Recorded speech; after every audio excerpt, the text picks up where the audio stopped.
Okay, so Roger, welcome. Thanks. Good to be here. Nice to see you. Just tell me a little bit about yourself. Me, let's give you a quick potted bio, I suppose. Background is science. I'm a biochemist, microbiologist, or at least I was many years ago. So that's where I started my career. So I kind of have that kind of science mindset for what I'm doing, and we'll get to that later on, I guess. I worked for a water utility company for about 25 years before I decided to branch out. 1996, I decided to branch out, or myself and my partner Emily decided we'd branch out on our own. And at that time, everything's in turmoil, privatization, takeovers, goodness knows what. I had the opportunity to leave. They paid me to leave, which was very nice. Nice. So it allowed me to set up this training business, which wasn't called Evolution Training to start off with. It was called Professional Development Services. So we started to build that, and alongside that, just coincidentally, the water company had managed to get rid of all the people that were taking samples in all their process plants throughout Sussex, Kent and Hampshire. So we ended up actually running two businesses. One where we were, half the week we were spent having 10 blokes out taking samples, and I spent half my week wandering around sewage works, and the rest of the time I was doing training. But now, that disappeared, and now we're fully doing training. We've been doing that for probably 15 years now. And did you go into the water industry with biochemistry, microbiology and that type of thing? I actually did all of my education part-time, including a part-time degree at Brighton University. So that was a little bit like banging your head on a brick wall, but it was a 3 years honours part-time. So what were you doing in the water company while you were doing your part-time degree? I worked for the biology department and the chemistry department in the laboratory. So my responsibility was the drinking water microbiology and the beach and the bathing beach microbiology for Sussex, Kent and Hampshire. So that was my practical work, day by day work. I'd be processing samples, doing that kind of stuff. In the meantime, also going out and taking samples, doing responses to consumers that would ring up and say, my water tastes funny. So it would be, let's send Roger out.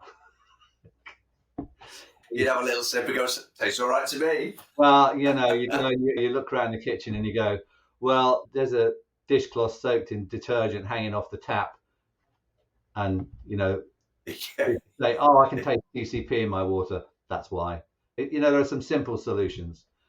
There are some horror stories as well, which I won't go into. But so that was my day. That was my day-to-day existence, while I was doing my degree. But I was also branch secretary for a trade union, so I was doing that as well. So you like to keep busy? Well, I did at that point. I think I was nearing burnout. So I transferred then to the IT department, which was amusing, which was to do IT training. Okay, and what year was that? You were in the IT department? What year was that? 1987. It was just it was just after that big hurricane. So 87, I shifted myself to the IT department. They asked me at my interview, well, what do you know about computers, Roger? And I went, no, not a lot really, because we were using PET computers, 256K of memory in the laboratories. But I then had the luxury of working on nice big Unix computers, which had a version of Windows before Windows was there. So my job was to teach engineers to use CAD/CAM packages. Okay. Basically, I had to learn the CAD/CAM package whilst writing a training course, and then deliver it. It worked okay, so I learned quick. And we were also doing geographical mapping at the same time because the whole sewage and water network was being geographically mapped and input into a database. It's quite an exciting time, really, to be involved in that kind of development. Yeah. So, and when did you leave the water industry? Well, not for a while, because I then shifted from there. I shifted into personnel and was industrial relations manager. So then as it went private, we were dealing with all the new disciplinary regulations and doing all that sort of stuff. So I kind of jumped ship and hopped sides from trade union because I'd got a lot of trade union experience. I was a good fit for doing personnel, and that was quite, in those days in the 80s, that was quite an accepted route. So if you wanted to get yourself noticed, you needed to make yourself a pain, and then you'd be noticed. To happen. So, and after then, I spent 6 years running a bottled water company because the chairman of the authority thought, we need a bottled water. Let's find somebody to do it. And I got the job. So that was start a business from scratch. Yeah. Interesting. Using somebody else's money.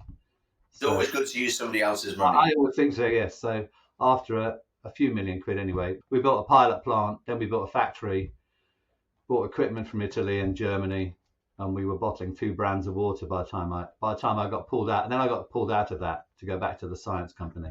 Okay, and how long were you doing that for? Well, the bottled water company was probably about 6.5 years, and then the science company was about 2 years. But within that period, the company was taken over by Scottish Power, and I left because it wasn't going to work, because they shrunk all the entrepreneurial businesses and got rid of them all. The business that I was in, the science business, was doing really well. Commercial work outside, but they just collapsed all the commercial work. I was business development director. It was my job to go out and get into business, so there was no job for me, basically. Yeah. So I went, right, I'm going. What happened then? What did you do next? Then I set up a training company in 1996. It was an NLP company in ACC? I'd been paralleling with all the other things I've been doing. I'd also been paralleling my NLP training as well. So once I'd left, I went and did the trainer's training, and then that became kind of a focus in terms of what do we bring to this kind of, to the businesses and to individuals, in terms of helping them be the best they can be and helping them solve their problems. And that's kind of where the NLP and other things also fit in, because it's not just NLP that we have expertise in. Both myself and my partner are magpies. We're still learning, we're still doing stuff, and we haven't stopped learning. And I think you just can't run a training business unless you're learning. And as you learn this more standard stuff, then you kind of spread out to the more interesting, the more on the edge sort of stuff. But that actually feeds back into what you're doing. So we still have our own personal development program. We're still doing that even now. Yeah. So in terms of the primary part of the business is NLP, and then there's other parts that you've added on, or other skill sets you've added on. It's not quite like that anymore. It was until just before the pandemic. We had a training centre, we had a training room, and we were offering NLP certification courses up to master practitioner, and then I was working on trainers training as well. But just before the pandemic, we went, well, we had some personal circumstances that were happening, so which actually changed our life focus a little bit. We said, we'll just shut the office because we're not really using it. And the NLP certification training has gone mad, really. There's all sorts of people out there offering stuff that's not particularly brilliant. You can do a practitioner course for $7, which is balmy, really. You really need, it's an embodied skill. You really need to work with other people to get it, to actually make it a skill. It's a skill, not a bit of knowledge. And people have been treating it like a bit of knowledge and not like a skill. So my focus is, how do I take this stuff into applications and skills, so that when people walk out of the door, they've got some skills that they can take with them, not just a head full of theories and knowledge, because that doesn't do anything for anybody. So I've got quite a practical focus, and it's not fluffy, because my science background doesn't let in any fluffy stuff, really. So most of the things that I do, you can ground in biology. Okay. And in how we work, how we operate as a human being. And so that's where I look at the whole process from. So the NLP piece moved out of the picture. So we're not doing certification trainings anymore. We're focusing on business customers, which we had quite a lot of business customers as well, because that's where we've actually made our real money. Somebody said to me, well, your NLP training is just a charity, isn't it? So to the public NLP training? Yeah, to the public NLP training, yes. It decided it was just, it's very good fun to do, because doing personal development with people that want to do it can be really good and can produce lots of advances. But actually, it just didn't fit the business. We had to mold the business, and we were so lucky to make that decision just before the pandemic, because I think if we'd have carried on the way we were going during the pandemic, we would have sunk. Yeah. I've got an awful lot of empathy because we have a similar thing, for the in-person learning. I mean, we're teaching people how to use computer systems and marketing systems and all that, but there's so much benefit from being in a classroom type environment with other people and having conversations. That's, to a large degree, disappeared. I think it's coming back a little bit, but I'm not sure where that sits. What do you think? People are going to come back into training centres and classrooms? I don't think it's going to come back like it was before, where doing face-to-face training is the ideal thing to do, because there's so much stuff online, and I'm doing stuff online as well, because you kind of have to, really. But I do I'm just doing a long-term client of ours just come back to look, we want to do a team day, come and do something with us face to face, teach us something interesting that we can utilize, because that's the training team that I'm working with. So I also tend to work with training teams as well to bring in some skills in that sense.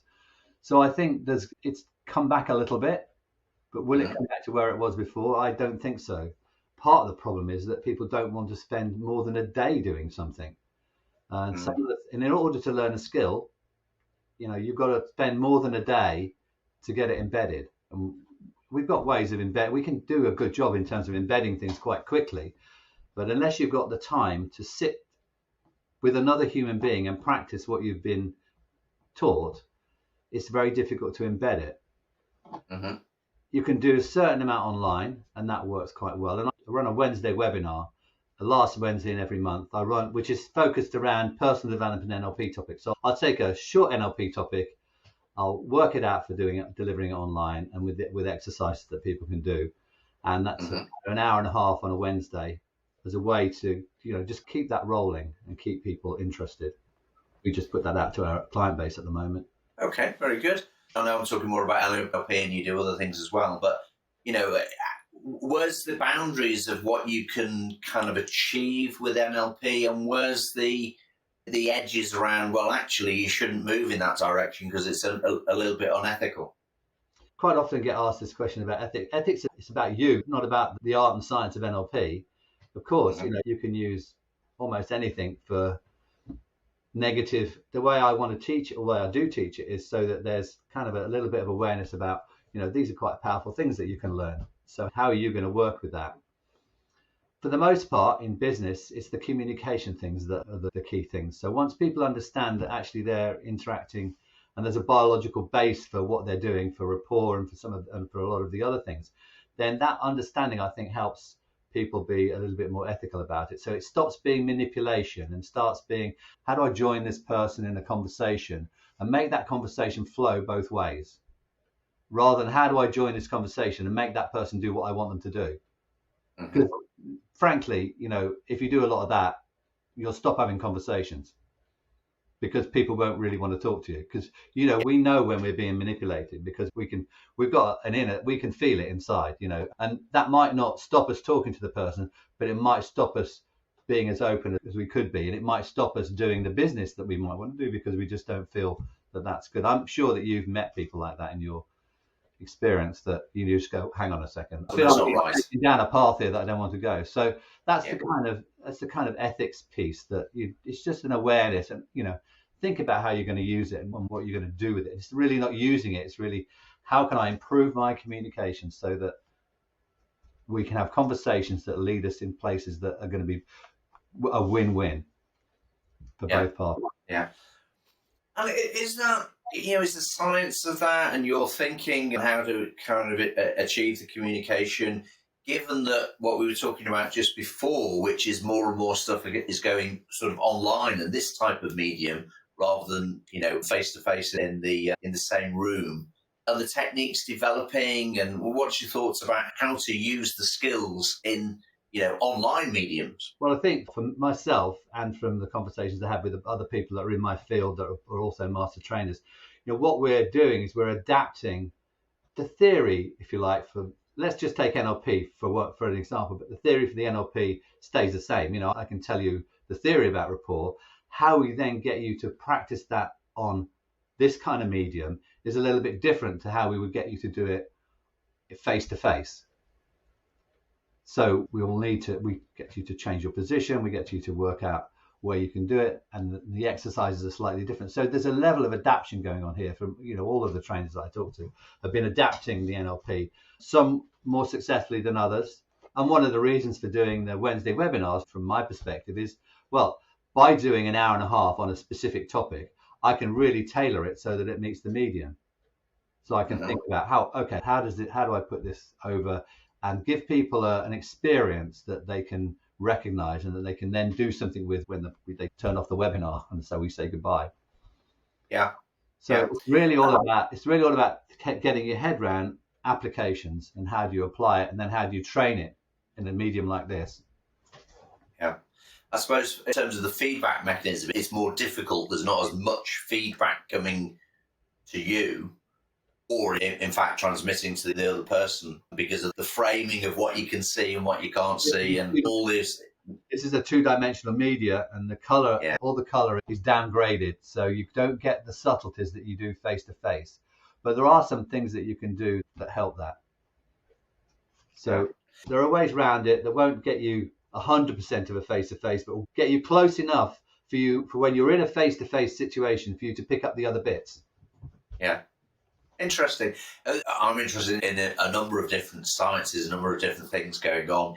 One of the things that I am aware of, although I'm not sure quite when it's going to come into more fruition, is the metaverse and VR and all that type of stuff. Yeah. Where it's not even humans that we're talking, it's avatars talking to avatars. I know. That's going to be challenging. Well, I was just looking the other day and seeing now, if you're a corporate trainer, you can have an avatar that will deliver your training course.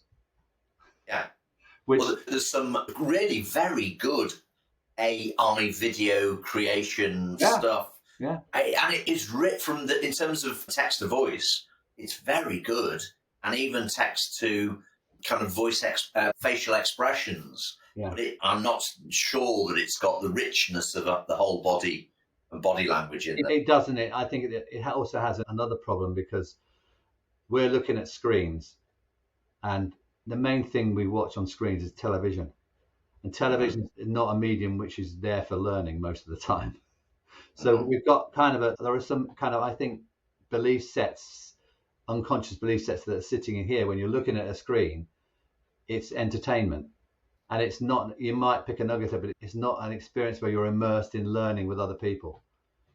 I think ultimately we'll find that actually we need other people to learn from and with. Even in terms of, if you look at brainwaves. So if you're face to face with somebody, then you've got a 5 brainwave that starts to kick in, which is another sort of brain. It doesn't happen over this medium. So there are communication channels that are kind of unseen that are not talked about. So if we were together in a room, we'd both be giving off pheromones, and we'd be reading those pheromones, and that would be a level of communication that's quite unconscious. So if you started to get, or one of us started to get upset or a bit fearful, or any of those, we'd be giving off pheromones, and the other person would be able to read it. And we're not necessarily reading that from their face, we're just reading it, and we kind of know. But that doesn't happen. That can't happen. We don't have pheromone vision. We haven't got smell-o-vision. We haven't, and there's lots of this. It's very interesting, the unconscious patterns of communication. So that, we're talking now consciously, we're probably using 3 or 4 bits at a time, but actually we're processing a lot more than that. So it's that it's how you send messages through that unconscious channel that's going to make you a more sophisticated communicator. I mean, one of the things I'm, like many people on the planet at the moment, experiencing AI, but I'm very interested in quite a deep level what's going on. And I have conversation with my wife, who's a school teacher, and sort of telling her about the amount of education that's using AI being delivered generally into third world countries, because the education system in the West is so, I don't know what the right word is, constipated maybe. The new technologies are not coming through, so they're going into the third world countries because it's easier to give kids education. If they've got nothing, you can give them something.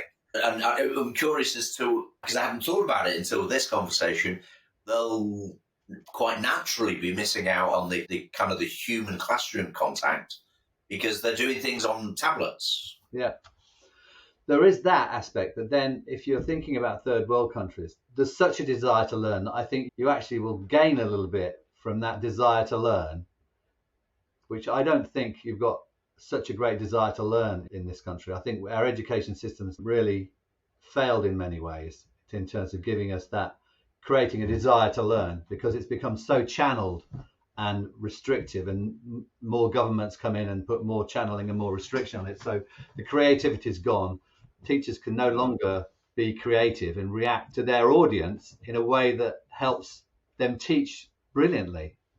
One of the things I'm involved in is something called the Future Teaching Scholars Program, which is a program, it's just got about halfway through now, which is designed to put more maths and physics teachers into schools, because at the moment most physics classes are taken by biologists. Okay. And that's not really the best fit. You really need a physicist. And lots of math classes are taught by scientists as well, which is kind of okay, but not good enough. So there's been quite a nice program where we've been taking people from A levels who desire to be teachers all the way through university and then out into teaching. And we've been providing them learning opportunities on the way and opportunities to go into schools when they're in the first and second year of university and actually stand in front of a class and teach. Yeah. It's been pretty successful, really. But of course, as always with government programs, but once they get successful, they shut them down. Yeah. They release them and say, right, that test's over, that would work. We'll give that now back to the institutions. Well, they don't. And the institutions say, well, we're busy. You've given us all this curriculum to teach. There's no mechanism to do it because schools are so busy doing all the other things that they've got to do that they can't take that on. Yeah. So my wife's a primary school teacher. They're very keen at their school to provide the iPads and the new technology and that, but they get resistance from the parents because the parents see iPads and that technology as screen time vis-a-vis entertainment rather than education. So the parents are actually blocking it at one side as well. Yeah, it's a really tricky circle to square to get that working in a way that is going to be effective. Yeah. Whereas, of course, in the third world countries, they have nothing, therefore they take it on, no problem whatsoever. They're related to receive an iPad or whatever it might be and receive lessons. So I think that whole desire and that whole motivation thing is a bit weird, the chunk we're missing in the UK.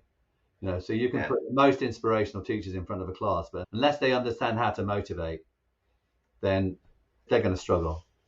Yeah. Because it's not seen as a desire anymore. It's seen as a kind of a, you must do this. Yeah. And for boys, my radical thing would be take them out of school at 13 or 14, put them somewhere where they can do some work, even if it's digging roads, doesn't really matter, before they go back into school at 16 or 17, because I think that period could be really useful just for creating a different mindset. Interesting. Yeah. I think girls are a different case. They seem to be academically more, but boys, I think, need more practical. It's probably heresy for me to say this, but I think they need they need a practical period where they're doing things. What was it? National service, sort of some description, not necessarily military national service, but national service of some description. There are probably some things that can be learned from that. Some things that probably you don't want to repeat, but yes. Cool. So where are you going next? What's the next projects that you're working on? Well, the kind of Wednesday webinar projects is a kind of test to see, what comes out of that. My day-to-day working is really all about applications. So it depends on the client, really, what I'll bring to bear. So I might bring some neuroscience and NLP, but I've recently done some consultancy with an insurance company. We completely reworked their value set. Because one of the other bits of stuff that I do is something called spiral dynamics. And if you've not come across that, it's really interesting from many perspectives in terms of how are our value systems developed and what decisions does that cause us to make? Because you can categorize them. A guy called Claire Graves started this off, and there's 40 years worth of research on this. And you can look at world conflicts, you can look at business, you can look at marketing, you can look at yourself, you can look at a whole load of things in terms of what value systems are driving this. And there are about 8 value systems that will drive our motivation and how we think and our mindsets. So we've been using that kind of concept to actually develop a value set for an insurance company who are very gung-ho and commercial. But they had a value set that didn't really fit, and they had a value set that wasn't enabling the employees to make decisions. Because one of the things about values is if you've got the right value set, it should allow your employees to make decisions. Because if it goes against the value set, then don't make that decision. Yeah, absolutely. The value set gives you the guidance. It should do, and in most cases it doesn't. In most cases you look at a value set in a company and you go, well, that means nothing really. And then people go, oh, it's just a load of fancy words, and it doesn't mean anything. We created word clouds with each of the values so that you could find the meaning of that for yourself. And we did it with focus groups and stuff. It was a really interesting piece of work to do. So projects like that are really good to do, and it's working really well. They've had these values in place for a year, and it's been significant improvement in terms of how people are and the level of responsibility they'll take. Mm-hmm. As they bought into the values, they more responsibility for their own actions. Yeah, and it was aligned with an empowerment set as well. How do you get people empowered to do things? And there's a nice little process that you can give a company that's very easy to put into place, and that fits with all the PDR and stuff that you do. So the two things together worked really well. And yes, that one of the values was ownership, and ownership has lots of different colors, but within that word cloud, we were able to give the little nuances and colors so that when somebody looked at it from finance or somebody looked at it from marketing, they could see the words that would trigger them in the right way. Are the nuances then between different departments, although there might be some commonality and shared values in a corporation, do departments have different values and different ways of thinking about the same core essence? You could argue that you might need a small value set for an accountant's department, or for any department really. And if you've got that value set that's a development from the big value set that the whole company has, then what you've got is you've got some decision making protocols sitting there. The things that are important for an accountancy department would not be the same as the things that are important for a marketing department. And if you can split those out, you might only need 3 or 4. And that also helps the team come together. And the other thing that I think works, one of the other things that we did alongside this is we encouraged the teams to come up with a metaphor for themselves. What were they? Then this is kind of more right brain stuff than left brain stuff. So yeah, the left brain stuff you can do, but the right brain stuff is, so for the training department, for instance, we said, well, what are you? We had a few suggestions. We got them. One of the suggestions, well, we're a production line. We know people come in and people go out. And there were a few other suggestions. We're a first aid center. And so each person in that training department had a slightly different idea of what their purpose was, because they developed their own metaphor, which is okay, but you could do much better than that. So ultimately, after a bit of discussion, we had an afternoon mucking around with this idea and just exploring it. They came out with the thing, well, what we need to be is scouts. We need to be people that go ahead and we need to find the things that the business is going to need and then bring them into the business. Now that changed the way that they looked at themselves. It changed their self-esteem a lot in terms of how they felt about what they were doing. And it also allowed them to talk to the managers and the other people in terms of, well, okay, we're not just here to train you this chunk, but what's your problem? We'll find a solution. And that meant that they were enjoying their job more, basically. Yeah. So it's interesting what you can do when you start to meld things together. So you dig in. And they can have a conversation with, you can have a conversation with the group, and they might change their metaphor, depending on the organization. Yeah. Very interesting. And what sort of size of customer was that? Oh, that is what have they got? They've got I think they've got about 2,000 people. Yeah. They've got a centre in Manchester, and they're run from Guernsey. So biggest company. We've worked with quite big companies. Just coincidentally, we've just happened to be in the right place at the right time. Yeah. And those sorts of projects, I mean, I know they're very interesting. Is that becoming more core to your kind of business and what you're involved in? It sits on the side. These projects come up every so often, and they usually come up because you've been talking to a company about their training and what their problems are and what's going right and what's going wrong. And then you can find a way of saying, oh, okay, how about doing some of this? Mm-hmm. This stuff's great. If a company's coming out of a difficult time, then this can really be helpful to put the motivation back and to bring the company up when the executive team are trying to move everything forward. Okay. You can find a way of binding everybody together to a large extent. And if you do that, then the company rolls forward quite nicely. Yeah. I would imagine there's quite a few companies at the moment that are slightly lost their way, slightly unsure where they're going, what the values really need to be, post-pandemic, and we're in a different time now, and there's lots of technology coming in, and it can be very confusing for people. It can be confusing, and it actually works quite well if you can sort that kind of value stuff out for a company, at least have them think about it in a different way and understand what a value is doing. If you think about it in human terms, what do values do for us as humans? We don't do anything unless it's important to us. Yeah. You wouldn't be sitting here talking to me unless it was important to you to do that. Yeah. So that client communication is a value, but it has a certain format. Yeah. Yeah. Very good. Yeah. Interesting. So how can people best get in contact with you if the conversation? They can find me on my email, which is roger.terry@evolutiontraining.co.uk. They go to the Evolution Training website. There's contact details there. They can fill a contact form in. I'm on LinkedIn, so you can find me that way. There's plenty of ways to get in touch with me. I'm happy to. I'm just happy to have a chat with somebody because, sometimes a 5-minute chat can be really helpful, just to clear things up. It doesn't necessarily always lead to business. Although I've had clients that, you have a 10-minute chat with them, and then 3 years down the line, they ring you up and say, "Hey, Roger, I had that chat with you. Can you come and do that?" And that's fine. And that's how business works, I think. It's not necessary that you have to get a client with every single call. But no, absolutely not. Having a conversation and starting a relationship is much more important. And so no pressure, basically. Yeah. Yeah. Very good.